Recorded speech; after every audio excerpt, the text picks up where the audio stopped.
Hi citizens, it's प्रशांत गाडगे और आप सभी को हैप्पी सेंट वैलेंटाइन डे। इस वैलेंटाइन डे पर कुछ आपके साथ कुछ सेंट वैलेंटाइन के बारे में कुछ शेयर करना चाहूँगा। सेंट वैलेंटाइन का जन्म 226 226 एडी में हुआ था। सिटी टेरनी उम्रिया जो आज का इटली है वहाँ पे उनका जन्म हुआ था। उस वक्त का टाइम कुछ खास बात या कुछ खास सेक्रीफाइस या उनके बारे में अगर आपको कुछ बताना है तो उस टाइम पे एक राजा थे, किंग क्लाउडियस गॉथिकस, जिन रोम के राजा थे। उनके प्रशासन कुछ 1.5 साल तक ही चली। उस टाइम पे उन्होंने एक कायदा एक रूल लाया था कि मैरिजेज आर टोटली इलीगल।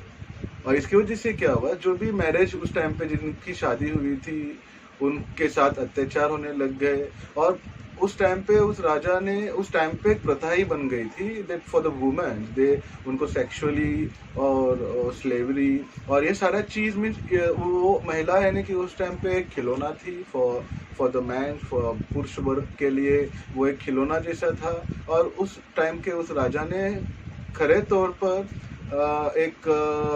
किस तरीके से एक हैरेसमेंट बोल सकते हैं हम, या एक मीन्स बहुत बहुत ही खराब तरीके से औरतों का, महिलाओं का उस टाइम पे व्यवहार मीन्स उस टाइम पे उनके साथ अत्याचार हो रहा था।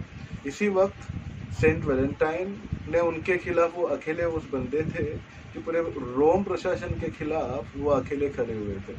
उन्होंने मुहिमें चलाई, उन्होंने फिर से इन औरतों को एक किया। वो उनके साथ जो अत्याचार हुए थे, जो उनके हस्बैंड्स के साथ अत्याचार हुए थे, ये सारे चीज़ों को खिलाफ वो खड़े हुए। और एक्चुअली ये हो इसीलिए रहा था कि उस टाइम का एक रूल था कि किसी भी पुरुष का एक महिला से अगर शादी होता है तो उसको वॉर पे जाने की कोई ज़रूरत नहीं है, लड़ाई पे जाने की कोई ज़रूरत नहीं है। वो अपने बीवी बच्चों के साथ सुखी से अपना परिवार संभाल के अपनी ज़िंदगी आगे बढ़ा सकता है। और यही चीज़ वो किंग गॉथिकस को पसंद नहीं थी, इसीलिए उन्होंने एक एक्ट लेके आया था जिसमें मैरिज व टोटली इलीगल। और उसके बाद तो कहर जैसा टूट गया था उस टाइम के औरतें, यानी कि आज हम कह नहीं सकते कि उनके साथ क्या क्या उस टाइम पे हो रहा था। ये खड़े हुए, इन्होंने सारों को एक किया, सारे मुहिमें चलाई, बहुत सारे अत्याचार उन्होंने खुद पे सहन कर लिया। और उन्होंने फिर से रीमैरिज या मैरिज जो इलीगल था उसको लीगल करने के पीछे पड़े। उन्होंने बहुत सारे मैरिजेस उस टाइम पे करवाए लोगों के अंदर, एक पुरुषों के अंदर उन्होंने एक बिठा दिया कि it's womens are the creation of God, they only belongs to give love. उनका सेक्रीफाइस बहुत टाइम तक हुआ है, उनके साथ अच्छे से रहना है। अगर वो साथ में है तो एक अच्छी सृष्टि जा सकती है, बन सकती है। उन्होंने उस टाइम पे कैथोलिक धर्म में लोगों को कन्वर्ट किया सो दे कैन लीव पीसली। तो ऐसे सारे मुहिम उन्होंने औरतों के लिए चलाई, उनको इतने डेंजरस एनवायरनमेंट से जो अत्याचार उनके ऊपर हो रहे थे वो अत्याचारों से उनको मुक्त कराया। ये सारी चीज़ें गॉथिकस किंग को समझ में आई थी। उन्होंने फिर इटली से उनको रोम में लेकर आए और 269 को उनको हैंग कर दिया, मीन्स उनको फांसी दे दिया। फांसी देते वक्त भी उनकी जो आखिरी चिट्ठी थी वो भी औरतों के लिए ही उन्होंने उसके बारे में लिखा था, महिलाओं के बारे में ही उसमें लिखा हुआ था कि जो मैंने किया है आप लोगों के लिए, इसको एक सही बुनियाद समझे, इसको आगे लेके जाने का काम करे and to make this world peace from your hand. Means आपके थ्रू से ही एक अच्छी दुनिया बन सकती है। और जो मैरिज का जो एक्टिविटीज़ आज उस टाइम पे जो उन्होंने फिर से चालू किया, आज उसी चीज़ की वजह से आज पूरी दुनिया में हम एक बंधन से जुटे हुए हैं, हम मैरिज सिस्टम्स में आ गए हैं।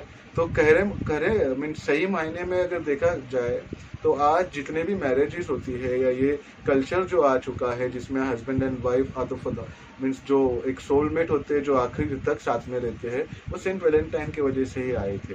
तो ऐसे सारे जो चीज़ें थे उस टाइम पे एक क्रूर राजा के खिलाफ सेंट वैलेंटाइन खड़े हुए थे और उन्होंने ही ये सारी प्रथा चालू की। तो उनके बिहाफ में मैं सारे लोगों को वैलेंटाइन की बधाइयाँ देता हूँ। उनके सेक्रीफाइस क्या थे उसके बारे में थोड़ा सा मैंने बताया, और इसी को लेकर थोड़ा सा एक और एक्स्ट्रा बात करना चाहता हूँ कि आज जो भारत में हिजाब को लेके जो चल रहा है, औरतों को आगे लेके जा रहे हैं, कोई पॉलिटिकल कनेक्शंस के लोग हैं जो कुछ इलेक्शन गवर्नमेंट लाने के लिए औरतों को आगे लेके आके उनके कल्चर को आगे लेके आके भाईचारा को खराब कर रहे हैं। तो मैं चाहता हूँ कि वैलेंटाइन के तरफ से आप सभी इन जो इस तरीके के नेता हैं उनको समझना चाहिए कि क्या सेक्रीफाइस वैलेंटाइन ने आज दुनिया के लिए दिया, आज औरतों के लिए दिया, और आज आप फिर उन औरतों को आगे लेके जाके आपके सियासी फायदे के लिए उनका यूज कर रहे हो, भाईचारा को खत्म कर रहे हो। तो प्लीज आप इस वैलेंटाइन डे पर मैं चाहता हूँ कि आप ये भाईचारा को कामयाब बनाए, जो लॉज बने हैं उसके हिसाब से लगे, और औरतों के टॉपिक्स पर कोई पॉलिटिक्स ना हो, क्योंकि उन्होंने बहुत सहन किया है उनके पूरे लाइफ में, उनके पूरे जर्नी में वो सिर्फ सहन करते आते हैं, अत्याचार उन्हीं पे होते हैं। सो फॉर द मैंस मैं सिर्फ इतना ही बोलता हूँ कि उनके साथ पॉलिटिक्स ना करे और सही से रहे, अपने जोड़ीदार के साथ रहे और सभी को लव दे, क्योंकि ये जो लव है किसी के सेक्रीफाइस की वजह से हमारे पास है और उन्हीं के वजह से आज हम एक बंधन में जुड़े हुए हैं। So be love, take love, do love, और सभी को हैप्पी वैलेंटाइन डे। धन्यवाद।